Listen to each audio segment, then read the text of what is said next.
Olá pessoal, tudo bom? Hoje a gente está trazendo mais um vídeo aí de GO para vocês, hoje falando sobre um tema muito frequente nas provas de residência, que é a doença trofoblástica gestacional. Tem cheio de detalhezinhos que a gente precisa conversar, explicar para vocês direitinho, para vocês não errarem esse tipo de questão na prova. Então vamos lá para a nossa primeira questão? Então pessoal, eu trouxe aí uma questão que caiu em Pernambuco em 2021 na prova do R4. Então ele perguntava assim, ó, qual que não é manifestação clínica da mole datiforme? Então, pessoal, para a gente responder esse tipo de questão, a gente precisa revisar um pouco sobre como é o quadro clínico da DTG, tá? Então, lembro para vocês que a DTG, a doença trofoblástica gestacional, ela surge de uma proliferação anormal do trofoblasto. Professor, o que é trofoblasto? Pessoal, o trofoblasto é aquele conjunto de células, tá? Que vai ser no futuro a placenta. Ele é dividido em dois tipos principais. O sincício trofoblasto, que é o que vai ser realmente a massa placentária, e o citotrofoblasto, que são aquelas células trofoblásticas que ancoram o trofoblasto na decídua do endométrio, tá? Então esse é o trofoblasto. Dentro da DTG a gente tem as formas benignas, caracterizadas aí chamadas de mole datiforme, na sua forma completa e incompleta, e as formas malignas, tá? A neoplasia trofoblástica gestacional, onde a gente tem a mole invasora, o coriocarcinoma, o tumor trofoblástico do sítio placentário, e existe aí no tipo mais raro, que é o tumor epitelioide. Esse não cai muito em prova de residência não, tá? Então vamos entender como é que funciona o quadro clínico para a gente conseguir responder esse tipo de questão, tá? Pessoal, eu quero lembrar para vocês que uma característica importante da DTG é uma produção elevada de beta-HCG. Por que isso acontece? Porque a degeneração trofoblástica, tá? Principalmente do sincício trofoblasto, leva à presença de células anômalas que produzem muito beta-HCG. Essa é uma característica da doença. E essa produção elevada de HCG vai levar a um quadro de hiperêmese gravídica, então esses pacientes vomitam muito, tá? Além disso, a gente vai ter um quadro de sangramento intermitente. Vamos entender o que acontece, ó, pessoal. Na DTG, eu tenho o surgimento intrauterino desse material vesicular, tá?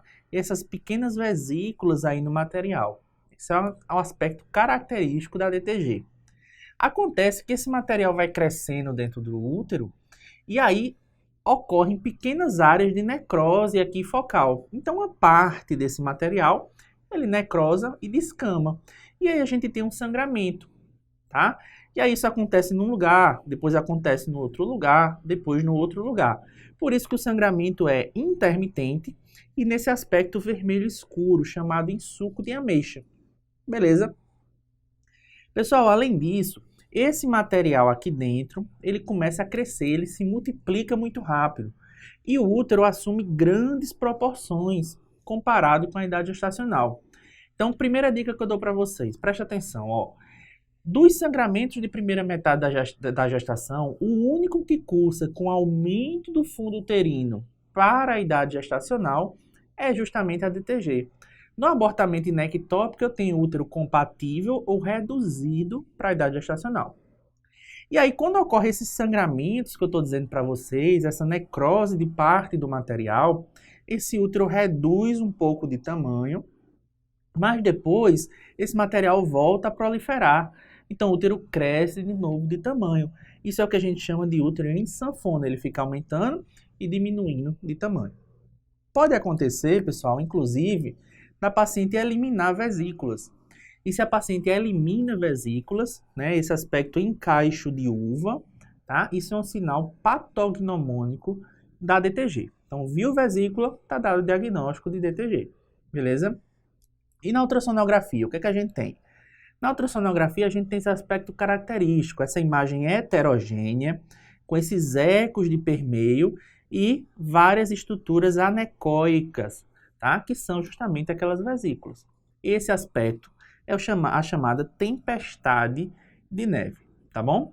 O que mais que a gente pode ver na ultrassom? Pessoal, na ultrassom eu posso ter grandes cistos ovarianos de aspecto multilocular, tá? Os chamados cistos teca luteínicos. Vamos entender isso daqui, pessoal. Ó, O HCG, ele tem uma semelhança molecular tanto com o LH quanto com o TSH. Então, há essa semelhança molecular com o LH, estimula as células ovarianas e é o responsável pela formação dos cistos tecaloteínicos. Esses cistos, eles tendem a melhorar, a regredir após o tratamento da doença. Então, a gente não precisa operar, fazer oforectomia, tirar esses cistos, nada disso. Eles vão melhorar depois do tratamento, tá bom? E a semelhança molecular entre o HCG e o TSH leva a quadros de hipertireoidismo, tá, nas pacientes. Por último, a gente tem associação com pré-eclâmpsia grave e de início precoce nessas pacientes, porque lembrem que a pré-eclâmpsia é uma doença placentária. Então, se eu tenho um aumento dessa massa placentária anormal, essa proliferação anormal do trofoblasto, eu vou ter maior risco de incidência de pré-eclâmpsia, sobretudo pré-eclâmpsia grave e de início precoce, tá bom? Então, a gente consegue perceber logo de cara, pessoal, que os quadros clínicos da DTG são quadros clínicos floridos. A questão vai trazer um enunciado lá, tentando mostrar para vocês esse grande número aqui de características, tá bom? Então, vamos lá. Quais são os principais fatores de risco para a DTG? Ter tido uma DTG anterior. Isso aumenta em torno de 10 vezes o risco de um novo episódio. Qual o segundo fator de risco mais importante que aparece mais nas provas? Idade maior do que 40 anos. É muito frequente, tá bom? Além disso, a gente tem abortamentos prévios, tabagismo e uso aí de reprodução assistida. Pessoal, o diagnóstico da DTG, ele é clínico, baseado no quadro clínico. Se você viu vesículas, é patognomônico, mas sempre a gente vai confirmar com o histopatológico. A gente não espera o histopatológico para iniciar o tratamento, beleza? Mas precisa do histopatológico para a gente realmente dizer era uma DTG, o quadro clínico era compatível, eu dei o diagnóstico e está correto, é DTG. Tá bom assim? Então vamos lá para a nossa questão? Agora ficou fácil, ó. Quem é que não é manifestação clínica da mola? Então vamos lá, ó. Útero diminuído de volume para a idade gestacional. Pessoal, falei para vocês, dos sangramentos de primeira metade, o único que tem útero aumentado é a DTG. Então aqui está falso, ó. Na verdade seria útero aumentado. Pronto, já respondemos nessa questão. Beleza? Vamos ver as outras, ó. Sangramento transvaginal de repetição, intensidade variável, sangramento intermitente. Expliquei para vocês, o material sofre necrose, né? Cistos tecaloteínicos e hipertireoidismo, semelhança molecular do HCG com LH e com TSH. Pré-eclâmpsia, massa placentária anômala e grande, tá bom? Então quem é que não é manifestação é a letra A. Ficou fácil? E aí, pessoal, vamos ver mais uma aqui, ó. Caiu no Ceará em 2020. Paciente de 16 anos comparece à emergência queixando-se de atraso menstrual há 3 meses. Cefaleia, sangramento transvaginal e vômitos incoercíveis.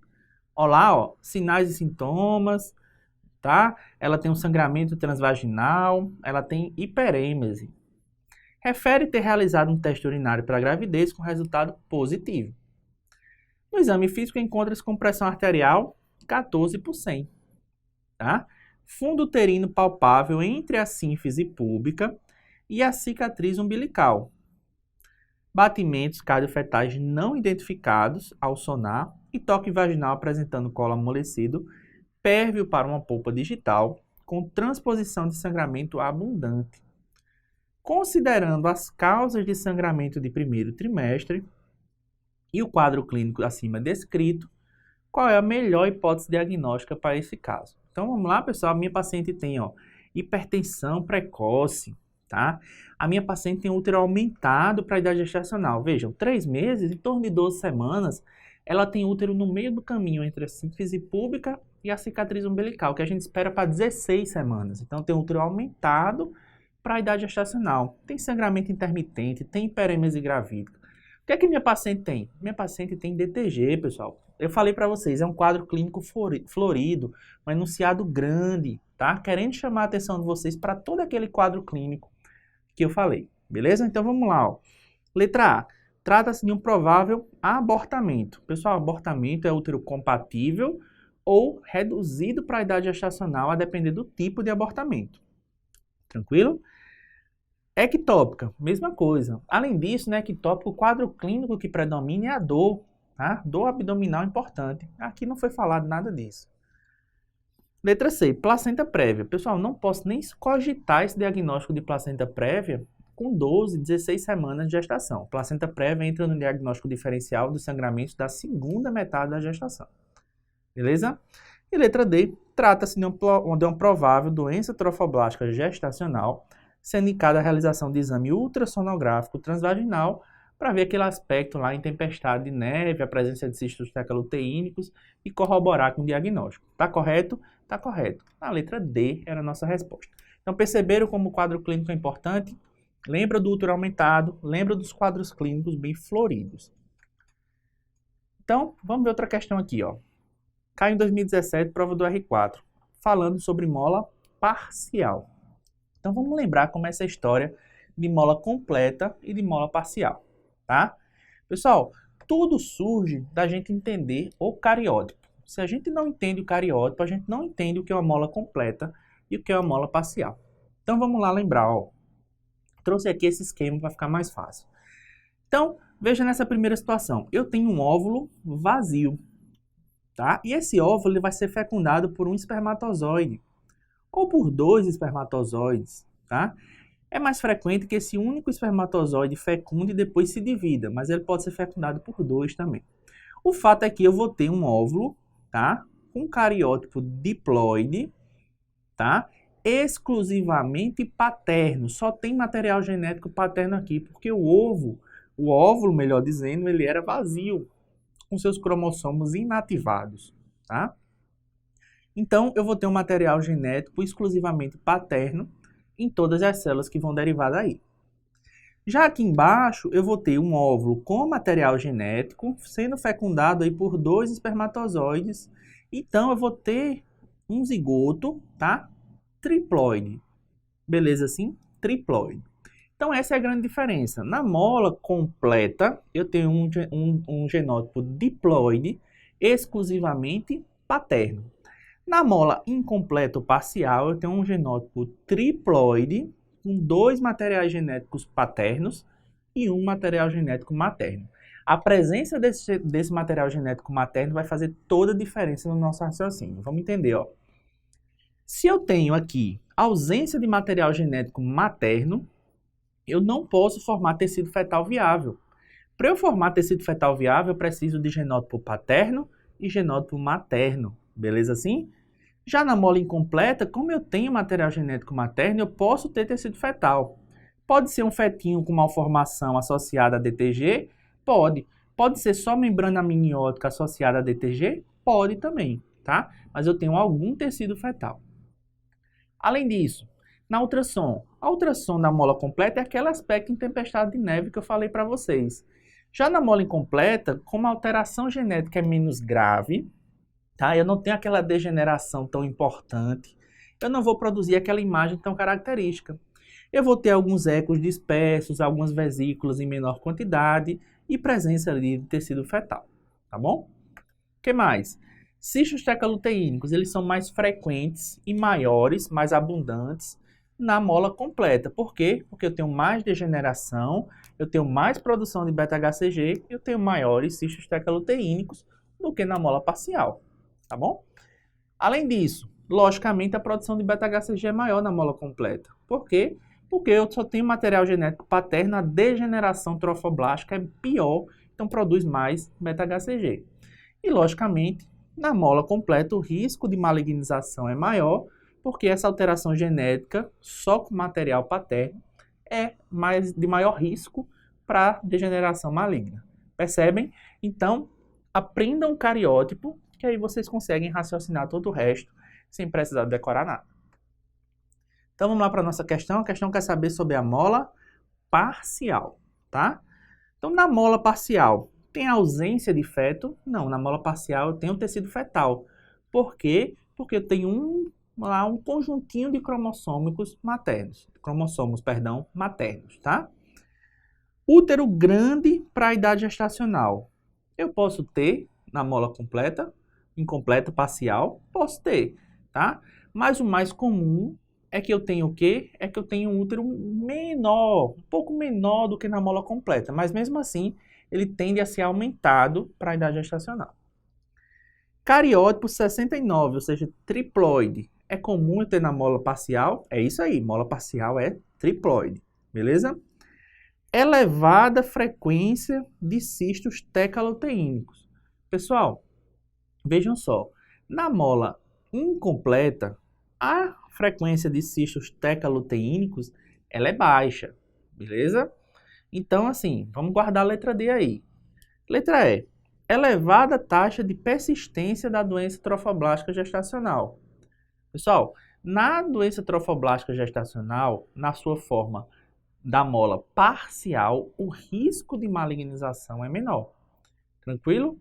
Então, se o risco de malignização é menor, não é uma característica tão frequente. Então, perceba uma pergunta. A questão quer saber o que é característico. A gente viu que a letra B, a letra D e a letra E não são tão característicos assim da mola incompleta, tá? A letra A não é característica da mola incompleta. O que é realmente característica de todas as molas incompletas? É a letra C, beleza? Então, vamos aprender isso daí, tá bom? E aí, pessoal, trago outra questão aqui para vocês sobre a conduta. Como é que a gente vai conduzir esses casos de doença trofoblástica gestacional? Caiu no Ceará, 2021, na prova do R4. Uma paciente de 25 anos, segunda gestação, parto anterior e um abortamento, em segmento pós-curetagem por mola idadiforme, e apresentou aumento de 10% dos valores de beta-HCG de 3 valores no período de 2 semanas. O exame clínico e ginecológico era normal, a questão queria saber a conduta. Então vamos lembrar, como é o tratamento da DTG? O tratamento da DTG é retirar aquele material da cavidade endometrial. Tá? Você tem que esvaziar a cavidade uterina. Geralmente a gente faz isso por vácuo-aspiração. Seja por vácuo-aspiração mecânica, utilizando o vácuo lá da parede do hospital, ou por aspiração manual intrauterina, tá? Utilizando a cânula lá da Mil. Beleza? Você pode fazer curetagem? Também pode. Geralmente, após a aspiração, a gente faz uma revisão com a cureta para garantir que não ficou nenhuma vesícula, porque se ficar, ela volta a proliferar, tá bom? Curetagem isoladamente não costuma ser realizada por 2 motivos. Pelo risco de perfuração, o útero é mais amolecido, tá? E porque é extremamente exaustivo para o obstetra fazer curetagem em todo aquele material molar, tá bom? Esterectomia, quando é que eu vou indicar? Nas pacientes maiores do que 40 anos, com prole definida, elas têm indicação de esterectomia total, tá bom? Então, pessoal, fiz lá minha aspiração, esvaziei a cavidade uterina e como é que eu vou acompanhar a minha paciente? Vou fazer beta-HCG seriado. Pessoal, a DTG tem uma vantagem. Ela tem um biomarcador, que é o HCG. Então, eu vou utilizar esse marcador como critério de cura.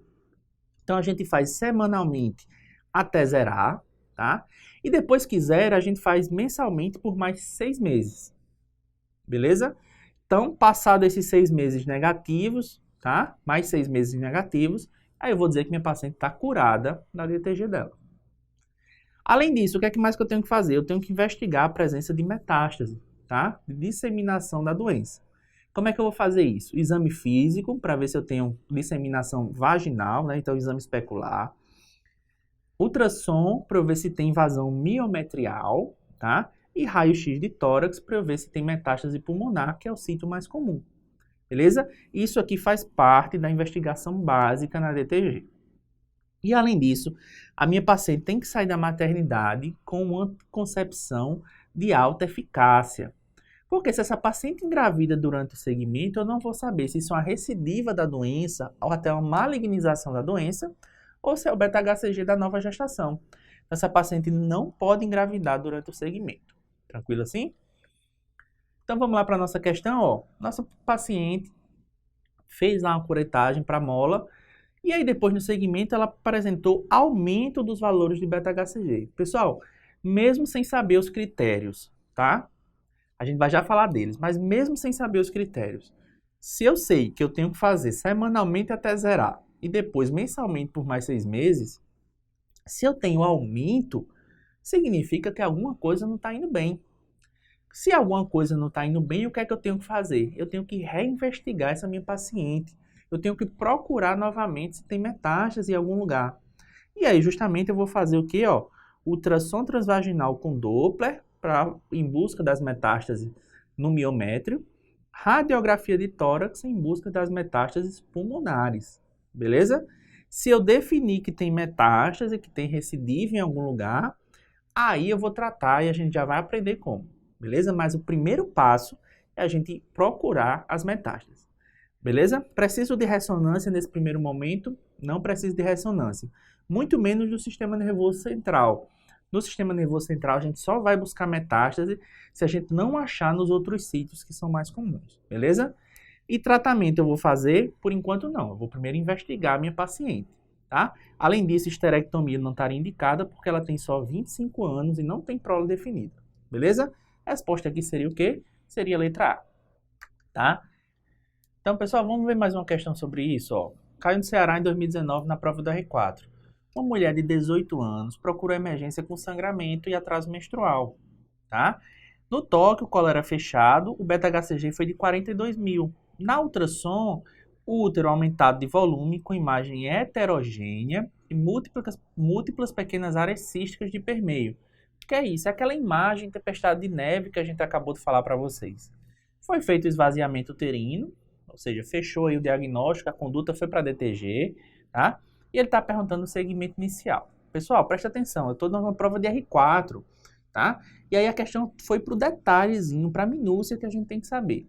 Eu vou começar de baixo para cima, vamos lá, ó.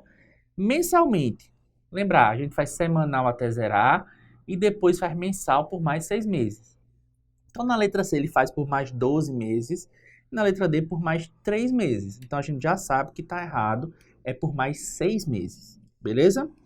E o semanal? Pessoal, depois que zera, a gente ainda tem que permanecer com esse beta-HCG zerado por mais 3 semanas, tá? Então, eu for fazendo o beta-HCG, ele está em queda, ele está em queda, ele está em queda, zerou. Depois que zerou, eu preciso ficar mais 3 semanas com ele zerado para eu passar para o rasteio mensal. Detalhezinho aí da prova do R4. Beleza assim? Então aqui a gente ficaria com a letra A como resposta correta. Tá bom? E aí, pessoal, vamos entender agora, quando eu estou diante de um caso desse de recidiva, beleza? Como é que eu conduzo esses casos? Então vamos aprender?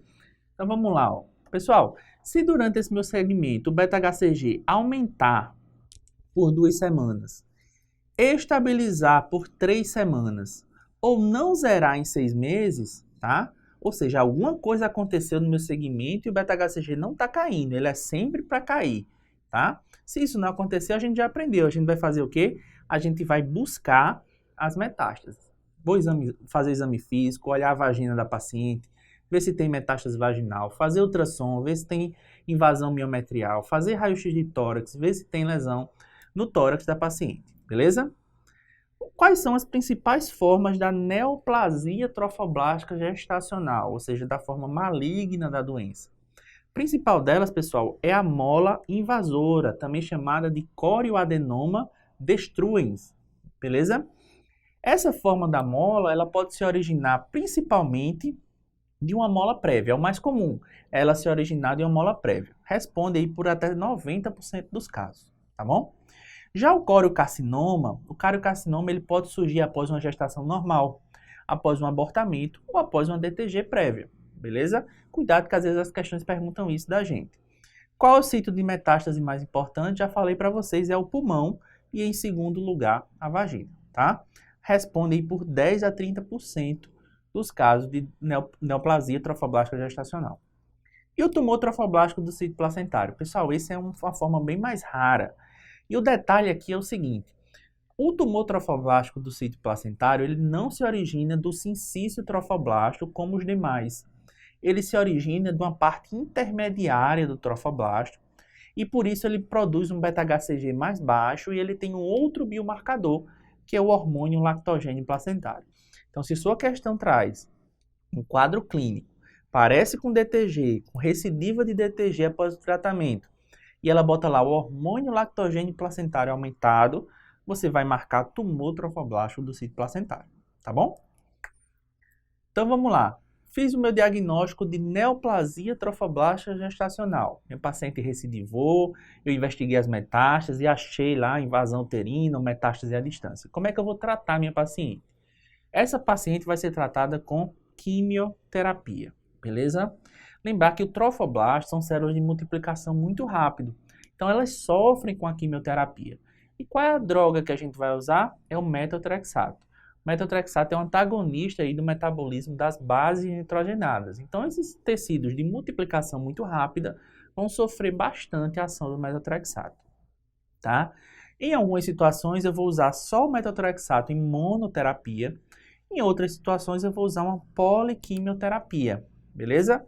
Quais situações são essas? A gente tem que definir se a nossa paciente é de baixo risco para metástase ou de alto risco para metástase. Como é que a gente faz isso?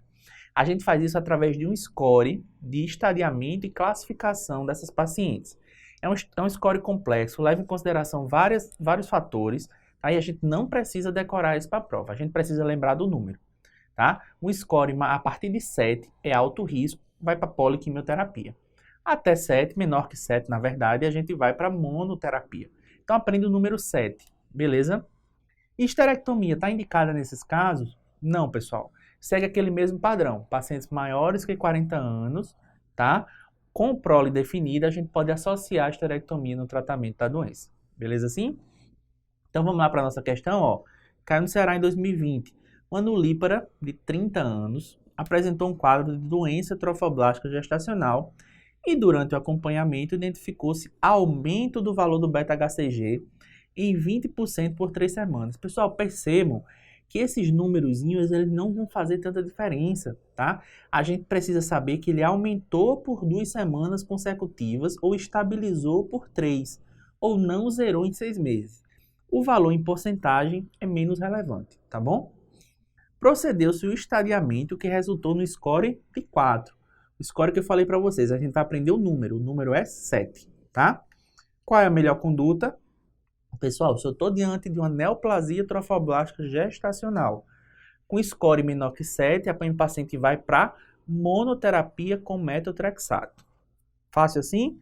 Vou fazer esterectomia também? Vou não, porque minha paciente é nulípara e tem menos de 40 anos. Então, eu não vou fazer esterectomia para ela. Eu não preciso de poliquimioterapia, porque o score é menor do que 7, tá? E de jeito nenhum eu vou aguardar histopatológico. Pessoal, detalhe. A DTG, a NTG, melhor dizendo, a neoplasia trofoblástica gestacional, é o único câncer que permite a quimioterapia sem diagnóstico histopatológico, porque o quadro clínico é muito típico, tá? E a gente tem um biomarcador muito confiável no acompanhamento. Então, não se aguarda histopatológico para iniciar a quimioterapia, tá bom? Então, a gente vai fazer o quê? A gente vai fazer monoterapia com metotrexato, resposta letra A. Pessoal, espero que vocês tenham gostado aí dessa nossa revisão, dessa nossa conversa sobre DTG. Espero que ajude aí nas provas de vocês. Se vocês gostaram desse conteúdo, segue a gente nas redes sociais, curta a nossa página, compartilha aí com os amigos para a gente poder continuar trazendo esse conteúdo para vocês. Desejo uma excelente prova a todos e um forte abraço.